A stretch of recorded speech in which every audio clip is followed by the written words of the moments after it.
Welding a big part, the robot just can't reach the back, the underside, the sides, and halfway you have to unclamp, flip it, and re-fixture. With the part clamped fixed, the robot's reach is limited, blind spots force a second setup, and every re-fixturing adds error and breaks seam continuity.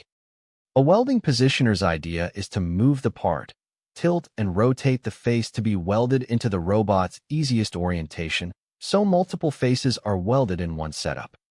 EVS-D matches the positioner to the part. Small parts on EVS-SWP single axis from 200 kilograms, large parts on EVS-DWP 2-axis up to 5,000 kilograms, with 360-degree rotation plus tilt to bring any face into position.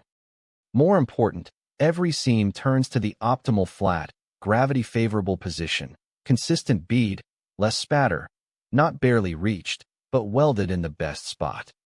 The payoff is direct. More reach, fewer resetups, a multi-face big part welded in one clamping, cycle and quality both steady. Vehicle frames, heavy machinery structures, and battery trays, multi-face large parts all suit a positioner. Turn the part, weld every face in the best spot. This is EVS-D.